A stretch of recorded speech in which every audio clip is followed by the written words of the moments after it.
Thank you for listening to the Speaking Out on Sex Abuse podcast with hosts Clara and Jimmy Hinton. If you're new to the podcast, please look us up on your favorite podcast app, subscribe, like, and share so that you never miss an episode. If you'd like to further support us, visit patreon.com/speakingout and check out the different rewards. You'll find exclusive rewards if you sign up as a patron of the podcast. Thank you for your support, and let's get into the show. Welcome to this week's podcast with host Jimmy Hinton. And Jimmy's mama. Remember that? That's a blast from the past, huh? How about it? Yeah. So we thank our patrons as always. You guys genuinely make this podcast happen. We cannot express that enough. We are grateful for you guys, and we need patrons to keep this podcast going. So without patrons, there is no podcast, plain and simple.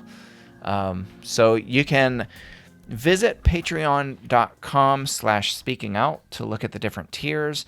And for as much as a cup of $5 Joe, right. $5 a month, you can support this podcast. So look into it, see if it's something you would want to do. If you believe in the podcast and benefit from it, check out patreon.com/speakingout. So we're going to continue our discussion on how to identify wolves. That is, people who devour and prey on innocent people, who don't change, won't change, and can't change.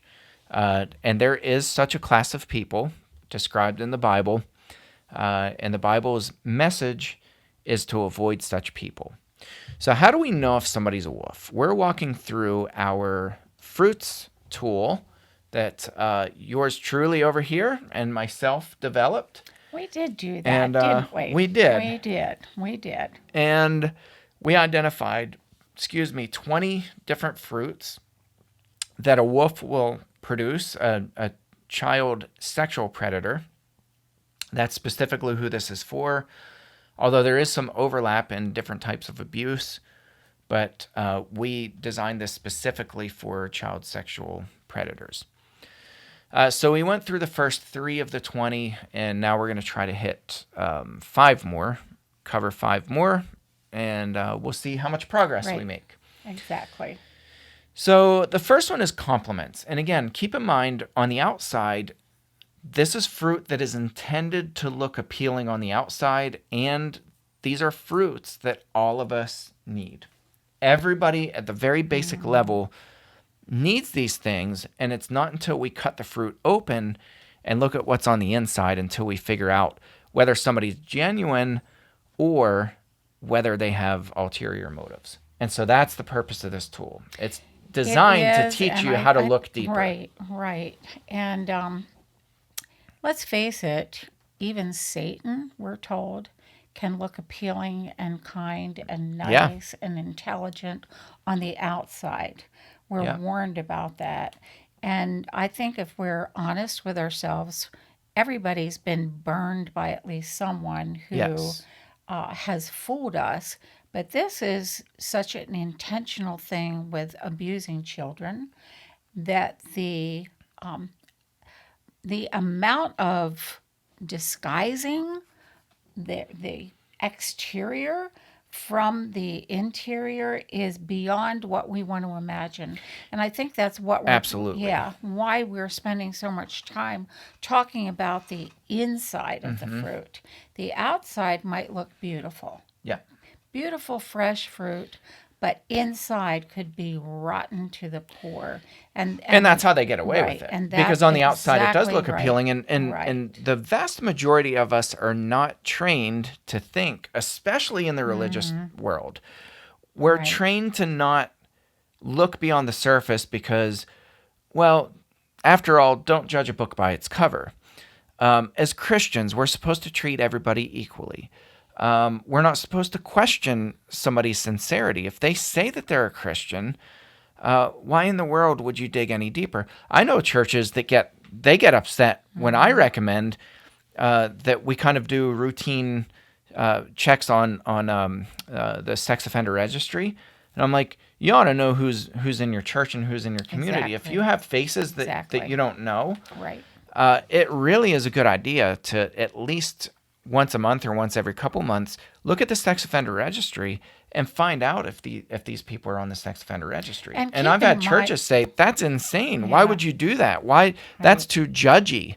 And I'm like, no, that's the most basic thing that we can do. It's called protecting the flock, protecting our children. Right.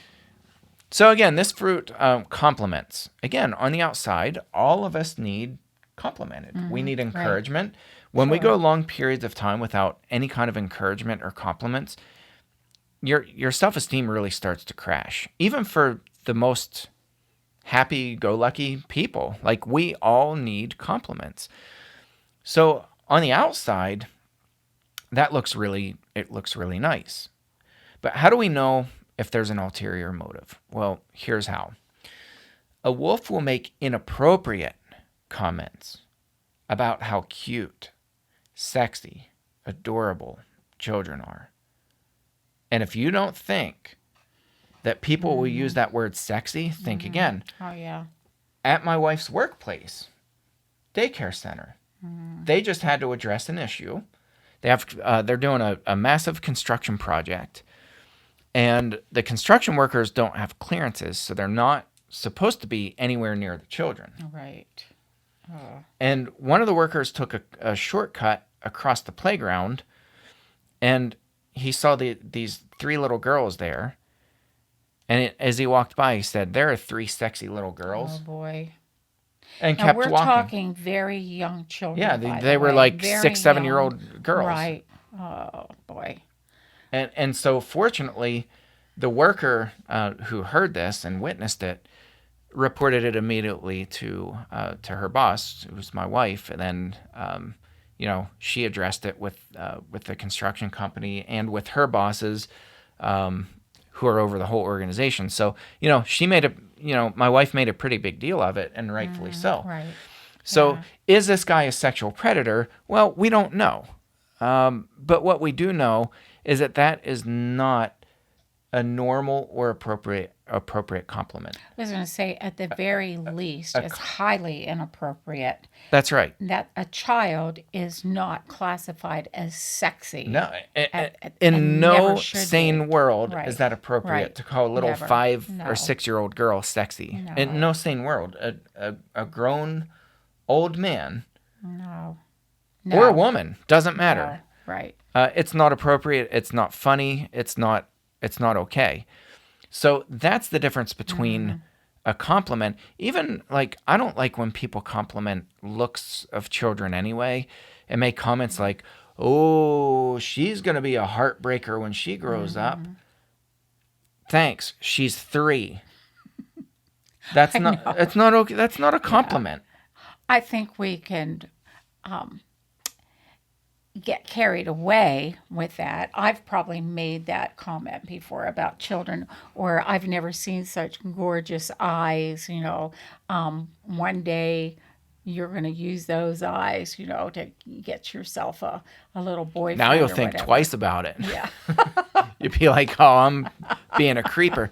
But like I said, these things don't necessarily mean that somebody's a sexual predator. When you use the word sexy, though, it's a little bit different. Yeah. When you're addressing a child, any implication like that, to me, is at the very least, highly inappropriate and issues a red flag. Yeah. Right away. I mean, an appropriate compliment is, you're really intelligent, or, I think you're super bright, something like that. But here's what to look for, okay? Look for likes on Facebook. Look for comments on YouTube videos or on Facebook, social media of any kind, really, etc. Some will be reluctant to comment, but they will like or share photos of children. Many of the children in pictures that the wolf will like on social media will be in suggestive poses or possibly nude or bathing. These people share photos of other people's kids, and they post comments that are both complimentary. For example, "What a bright child," and they're possessive. "Look at my little sweetie, my best friend." If they're talking about children who are not their own children in possessive terms, that ought to raise a red flag. Let me interject something also, Jimmy, that as parents, prior to knowing what I know now about abuse and sexual predators and wolves, I probably would not have thought a whole lot about posting pictures of any of you kids at a younger age, playing in the bathtub or whatever. To me, that's, I don't know, innocent, whatever, funny, maybe, if you had bubbles all over you and whatnot. Highly, highly inappropriate of parents to be posting those pictures on Facebook. Yes.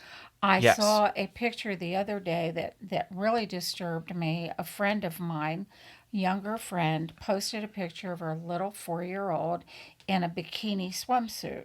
Well, not only is the little girl in a bikini swimsuit, but mom is teaching her how to do kind of poses. And I thought, you don't want... it's a pedophile's dream. You don't want to do that. You just don't want to post those pictures. There may have been a day when that seemed innocent. It is no more, because those pictures can be stolen and used for sexual gratification, used for sale, used for in videos and whatnot. Not can be used, they are being used routinely. And I think we need to caution parents who innocently post these pictures and make them able to be shared with others. No. Yeah, I mean, if you don't believe us, just do a search for yourself. Go on YouTube and type "sexy girls of Facebook." You'll be amazed at the channel after channel after channel after channel, thousands of videos that are pictures that have been they've been mined off of Facebook and Instagram and wherever. And they're pictures, just like you said, where parents think that their kid bathing in the tub is cute, which to the parent it is, It is, because that's... But not to other people. It's not okay to post that online. You are exploiting your child. Trust me. Butt pictures that used to be popular back in the day, or with a draping diaper sagging down, whatever. It used to be thought to be really cute. And there are parents yet today who think, my gosh, your little baby's butt. It is cute. I mean, yeah, but for your mantle, for your fireplace mantle, not online. Posting that online where others can see, steal, use those pictures. That's right. Yeah. So, watch for the compliments. Look for that possessive. Listen for the possessive language. And I think that possessive language you can't stress enough, Jimmy. Yeah. Anytime it's my little princess, my little cutie, my little doll, my little whatever, beware. Yep, beware. Absolutely. Here's the next fruit, personal time. Okay. Again, personal time with kids is absolutely necessary on the outside. It can and it should be innocent. Just the other day, my son had a baseball tournament an hour and a half away. It was on a Sunday. So my wife had to leave immediately as soon as church was done. I wasn't able to. So I missed the boat on that one. She took our daughter with her, and that left me alone with our 7-year-old, my youngest. And I asked, hey, do you want to go out to Granny's house and go swim in the pool? So we did. We had father-son time. We went out. You were out there. We all kind of played and sat by the pool. Yeah. Personal time is so needed between kids and parents, and it's just it's necessary. Kids need a little special attention. Let's face it. They do. And parents, I know when you kids were little, I loved one-on-one time with Absolutely. you. I remember our talks late at night. I'd come home and we'd stay up and talk till midnight. That's among my most special memories. Yeah. Or when I would take one of you at a time to go grocery shopping with me. That was or to Value City. Yep. I remember. Yeah. But we need that.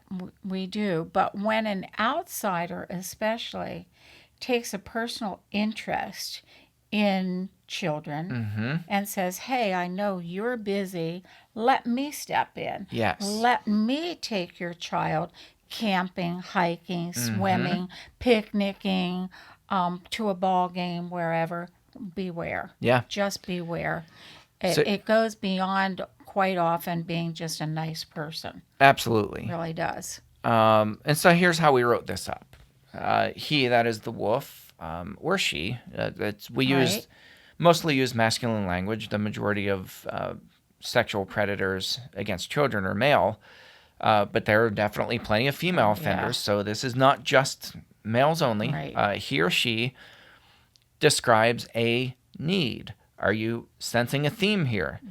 Describes a need to spend personal time with children. He finds a way to isolate kids and cloaks it in the need to spend personal time with his friends, my buddy, my best friend, etc.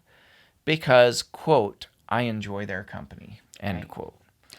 I can think of so many people we interviewed on the podcast where this happened to them in teen years. Yep. With church leaders. That's right. It's that special attention. There you go. You're special. Right.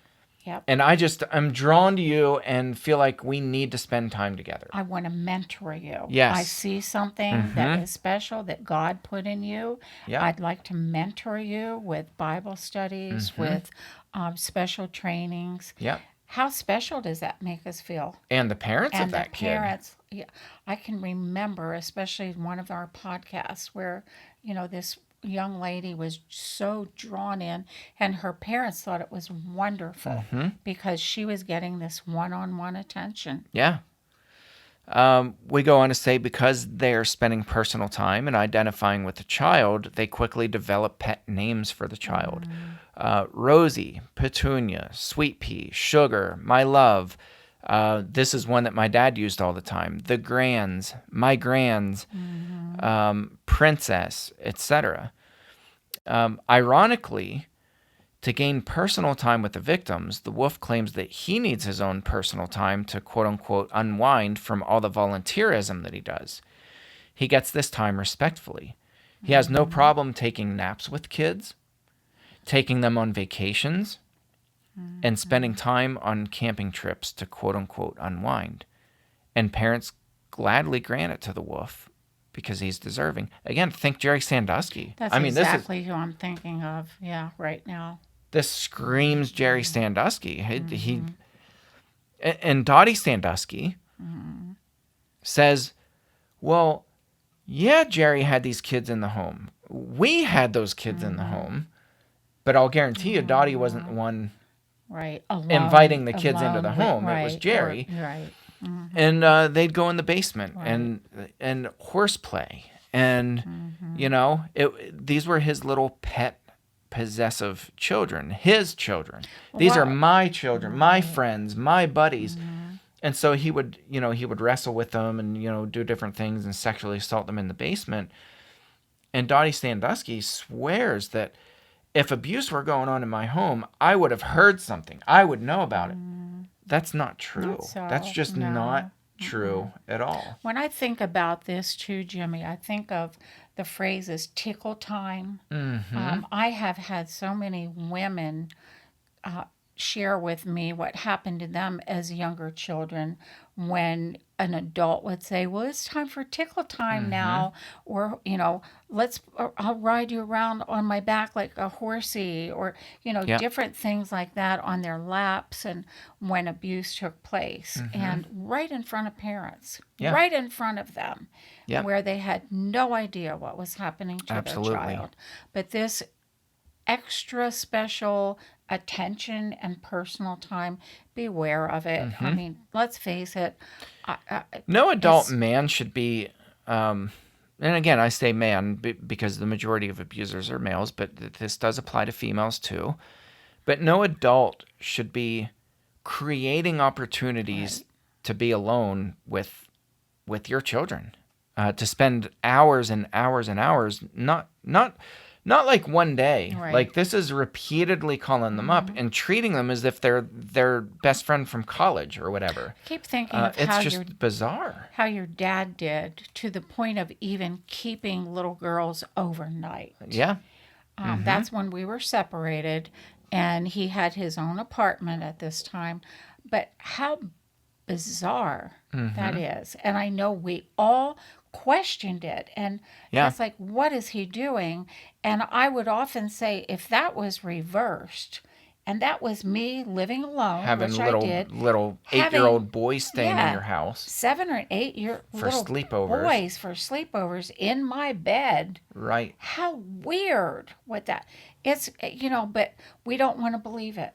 We do not want to believe it. That's just how a wolf works. Absolutely. That's how a wolf works. Well, and here, I'm glad you brought that up too, because here's something this was an encounter that my dad had, and I actually interviewed him about this, and he talked very openly about it, and he said, I asked him, did anybody ever suspect that like, or make a comment that this was really inappropriate? And he said, oh yeah, there was this one woman at church particularly who was livid that I had these little girls sleeping over, and she even used the word creepy, I think is what he said, that it's just creepy, it's inappropriate, it's not right.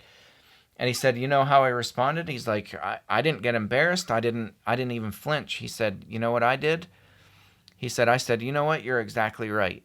And he said, I immediately, these are his words, he said, I immediately manipulated it and said, why don't you find somebody in the church who can come over and they can provide accountability while I'm there, because I shouldn't be alone with these kids. Unbelievable, yeah. He never even provided an opportunity for those kids to not be in his home. Instead, he put it on her and put this huge burden saying, you be the one to find a chaperone, a volunteer, put her in this really weird place where if she starts tapping shoulders and saying, hey, can you go chaperone John with these kids in his home, people are going to look at her and say, you're nuts. Are you crazy? Yeah. Like, you're overreactive. Crazy? Yeah, right.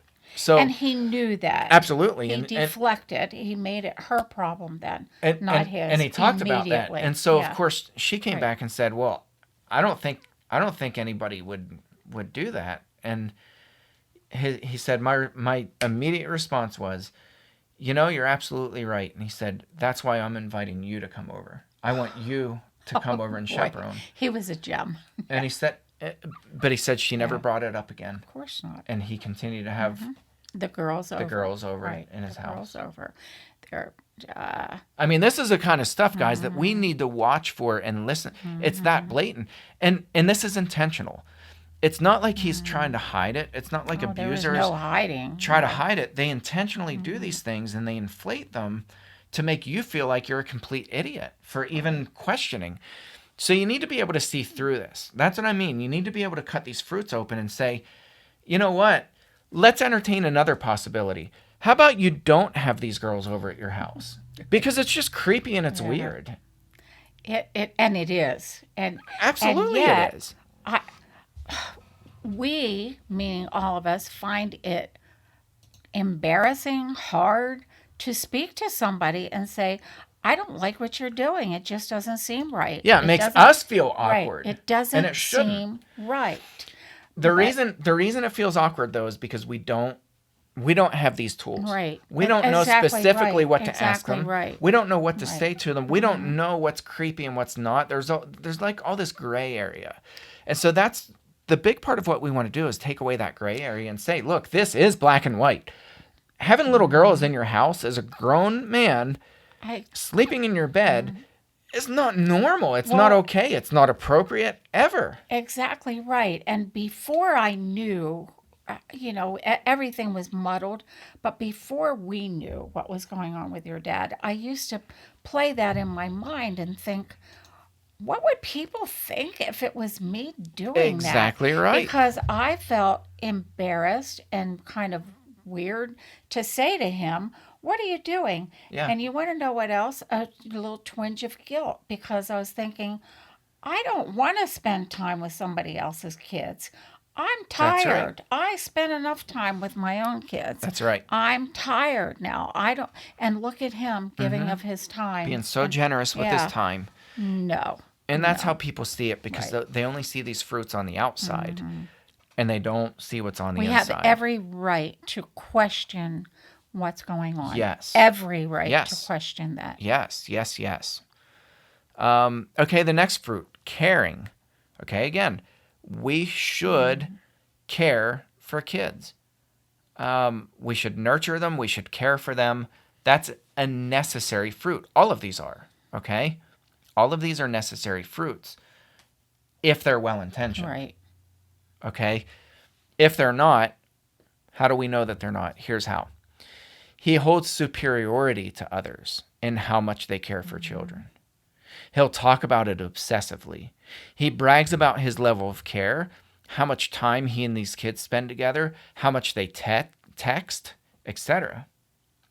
He'll migrate to positions where caring is normalized. For example, youth ministry, counseling, preaching, school teacher, young adults minister, Sunday school teacher, etc. His caring is not limited to children. Because abusers do so much good, it's very easy for them to remain in the public eye. They'll visit the sick, the depressed, and the dying, giving of their time, money, and prayers. And their good deeds are many. And anyone who begins to question odd behavior will begin to feel bad. Just what you were talking about. Do you see how the wolf messes with our minds? This is all intentional. Yes, right. They're not doing all these visitations because they genuinely care for people. And that's what you guys need to understand. When you cross that line and sexually assault a child, a kid, a child who's not old enough to tie their own shoes, when you cross that line and you do this repeatedly and you rape children, you don't care about people. No, you don't care about people. You do not have the ability to care. That's right. You've lost that. There is no conscience. That's right. Right. There is nothing there that will say to you, I'm doing something wrong, because you believe you're not. That's right. And that part of you, that God-given part, is gone. It's no longer there. You are unable to feel compassion and true caring for others. That's exactly right. That's how we talked about this before. You know, when my dad was in trouble for fraud, and if you Google his name, you'll find. You'll find back in 2000, 2001, when he was federally indicted, he bilked these people out of millions of dollars. And, we've talked about this on past podcasts where he would laugh about it. Like, he would take their life savings, literally take their life savings, every single penny. And some of these people, he was like a miniature Bernie Madoff. And some of these people were left with literally nothing. He would laugh about it. He thought it was hilarious. He thought it was so funny. Moochers. And that's that right. was the beginning of the end for me. Yeah, but at the same time, he would show up at the and be the first one to show up at the hospital when somebody was sick. Exactly. He would visit. He would give money. He would spend time with them. But those things are all done by design to keep the right hand busy so people don't know what the left hand is doing. If adults find themselves giving back, whether it's money, time, or whatever, the wolf is manipulating you. Follow your intuition. So, hey, remember that time when I visited you in the hospital? Well, it's time for you to do me a solid. If somebody's asking for something in return, their intentions were bad. Yep. They were never visiting you because they cared about you. So watch for these kinds of things. This is shattering. It really is. And I know there are a lot of people who will not truly get it yet. But as you think about this and replay maybe this podcast over and over, let it sink in. This really is genuinely how a wolf operates. Yeah. A wolf will look appealing and slick and sleek and nice and fine on the outside. But inside there is just rottenness, rottenness to the core. And it's very evident. I mean, it's like this stuff it's not like it's this big mystery and you have to go on the scavenger hunt to try to find these things. I'm telling you, once you see these things, you can't unsee them. And they're so blatantly obvious and you can pick them out that quick. Right. Super quick. And that's the purpose of this. Okay, the next one, love. The greatest commandment and second greatest commandments are what? Love. Love God with all your heart, mind, soul, and strength. And the second is like it. Love your neighbor as yourself. Love is required. It's a requirement for humans. We need to be loved and we need to love. Okay? How do you cut it open and find out if it's rotten? He, that is the abuser, feels a need to showcase his love for children. He will usually obsess over descriptions of his love. He fantasizes about ways to demonstrate his true love. He is a true Romeo in his own mind. He cannot keep his hands to himself. He will break physical boundaries by initiating hugging, by putting kids on his lap, etc. And he talks about this gravitational pull. And some of you right now, every hair on your body is standing up because you've heard this terminology. Right. Kids, quote unquote kids, in the words of the wolf, just seem to migrate to me. Yep. Other adults adopt his language. Kids just seem to migrate to him, becomes the phrase of the day. Yet at the same time, his relationship with his wife or girlfriend is strained. He's a different person in the home than in public. In public, his wife feels that he's fake because at home, he's the total opposite. The wolf has created an airtight alibi at home. His children love and adore him and want to spend time with him because he's calm, patient, and funny. But yet mom is emotional and often angry, and she's moody, and the husband will point this out. I mean, I wrote about this I have a whole chapter about this. We were like the model Christian family. Yeah. Everybody looked at us and they were like, holy cow, does this family have it together? Yep. They're such a loving, happy family. And we were. They're so loving and so happy and, happy wife, happy life kind of thing. Like, they saw you all bubbly on the outside and inside you're miserable. Right. And you're suffering in silence. Right. And how do you tell somebody that things just aren't right in the home? And that my pastor husband is mean. He's a jerk. And there were so many oddities, Jimmy, oddities that now I look back, and they were dot connectors to all of this. They were. There was a bearing of the fruit that I didn't know how to identify. Mm-hmm. I questioned it for years, what was going on. Things didn't seem right. It just didn't feel right for me. For you kids, it was it was a fun, for you boys, a fun, wonderful childhood. It was planned to be that way. Yes. It was absolutely planned to be that way. It's so hard to break open that fruit until you know how to do it and what to look for, because there are so many conflicting things going on that you think you are the problem, not the other person. That's right. You beat yourself up for not being more patient, kind, caring, spending more alone time, with others. The whole thing that we're talking about, for not loving others more, loving children more. You might look at a child and think, I can't handle another hour with this kid. Whereas the wolf will say, well, let me take that child. I can't get enough time with these kids. Let me take that child and go spend some alone time. They don't bother me at all. Right. In fact, I love, this is what you need to watch for. Yes. In fact, I love spending time with them. There you go. It's that romanticizing that relationship and bragging about how much you love the kids and how much they love you. And letting others see that, That's right. Others see that and think, what an awesome person that he is. Yeah. To take time to go spend time with that child who needs extra attention. Yeah. What a great person. Yeah. Beware, people. Yeah. The final one, because I said we would cover 5. We're a little long on this episode, but I think it's important to try to. Well, these are kind of grouped together. These first few. Okay, so counseling. All right, we all need wise counsel. That's why we have elders in the Bible. Of course, that's been misappropriated, kind of abused. It's an abuse of power and position, unfortunately. But in the Old Testament, the elders were nothing more than wise white-haired men who had experienced a lot of life, and they would stand by the city gate, the gate where people come in and out of the city. These men would make themselves available, and they were there if people wanted to talk to them. Right. If they didn't, then that was fine too. But they were not rule makers, and they were not decision makers, and all this weird stuff that we have in the church with this elder ruled church. It's not right. That's not what elders were. They were literally guys who were there for counsel. They would share life experiences. They would, offer advice if you asked it. They were there. They were available. Right. Okay.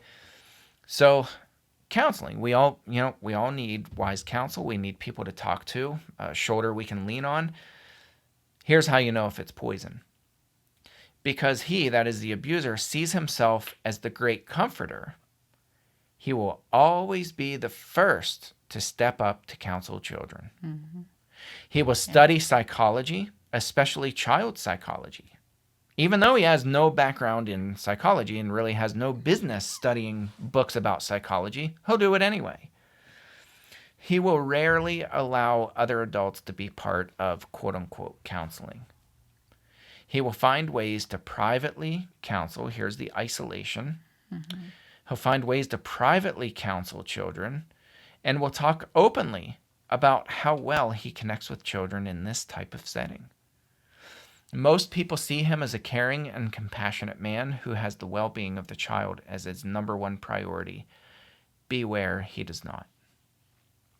I just shake in my head because as I think over these fruits and think how many children have been destroyed, really, emotionally and physically, by falling for this. Mm-hmm. Often the wolf will take a child who is ostracized by others, mm-hmm. who has been maybe verbally abused by parents, and will give wise counsel. And I think that's the really sick, demented thing about this is they prey on kids who genuinely, legitimately need legitimate counseling. Right. And they'll step in as a surrogate counseling in the same way they do as a parent, which is one of the fruits. They'll step in as the surrogate counselor, and they'll position themselves in a professional position that they're not a therapist. They're not a counselor. They have no business. Right. I have no business counseling people. I have people ask me all the time, like, "Hey, do you do counseling?" No. Mm-hmm. My office is open, the same to you as it is to anybody else. Mm-hmm. You want to come in and you want to talk to me, you want to share some things, that's great, but I am not a counselor. I am not going to sit here. I'm not going to counsel you. I'm not going to call myself a counselor. I'm not a counselor. I'm just not. Just beware, right? I think what we're saying is beware of the person who offers this counseling. That's right.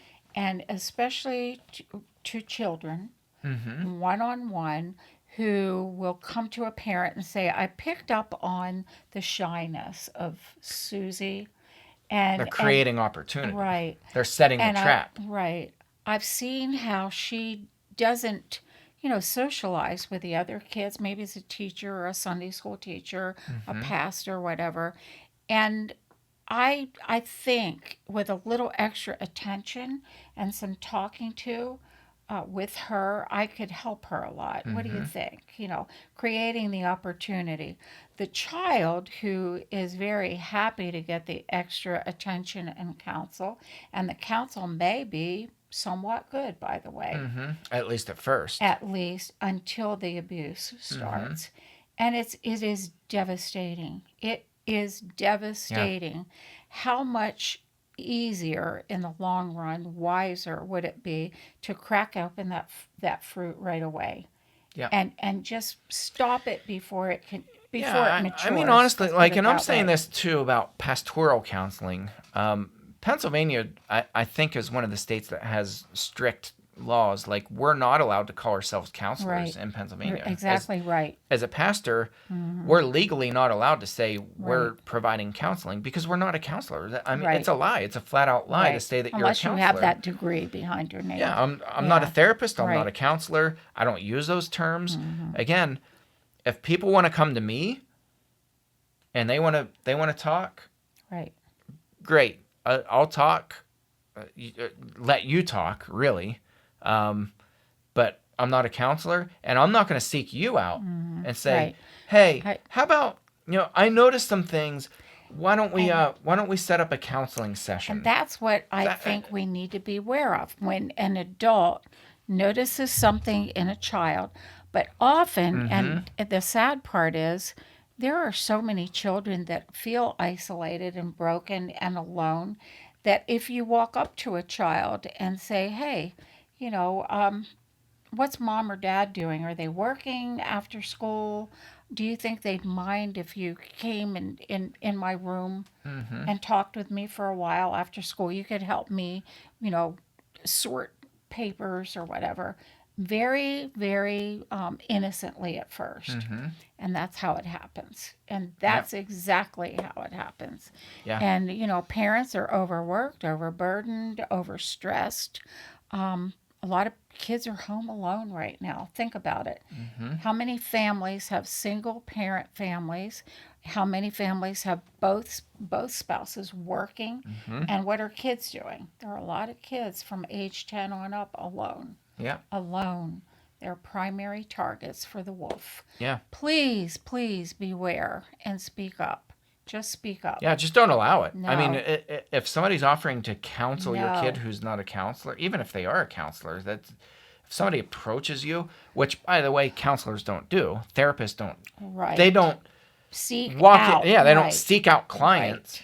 One, because they're not allowed to. Their license doesn't allow it. Just but be two, wary of that person who wants to take their personal time and give it to your child. Yeah. Just beware. Yeah. Very few people are able to do that. Yeah. In a right way. Yes. All right. Well, hopefully that adds some clarity to you. We have, how many more? We have 12.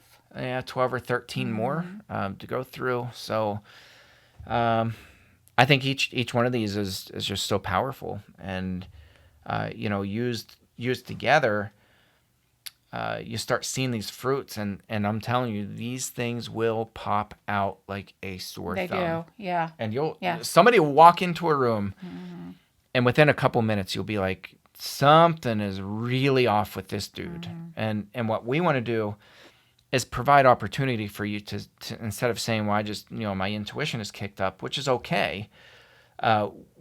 We want to give you really specific things to say, okay, right. This guy keeps referring to these kids as my. He's using really possessive language.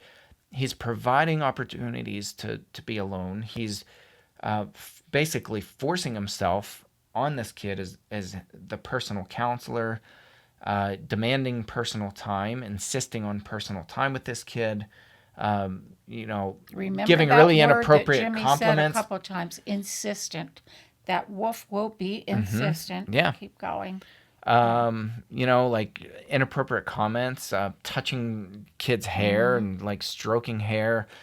We're giving you very specific things to say, okay, like these are the things that they're doing, and this person is screaming red flag, red flag, red flag.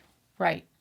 Just please, don't feel shy. Don't feel like you're overstepping boundaries to say something to stop the action. Yeah.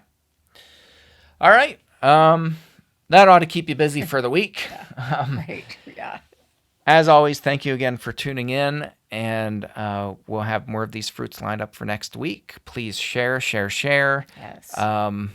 Follow on whatever platform you listen to these podcasts, whether it's YouTube, you watch the videos, or any of your favorite podcast apps. Please subscribe, follow, share. Thank you for tuning into this episode, and we'll catch you next round. Thanks again for listening to today's episode. A special thank you to our patrons who make this podcast possible. Please help us get the word out by searching for the Speaking Out on Sex Abuse podcast in your favorite podcast app. Be sure to hit subscribe and rate the show. Please consider supporting the podcast by becoming a patron and check out the rewards our patrons receive.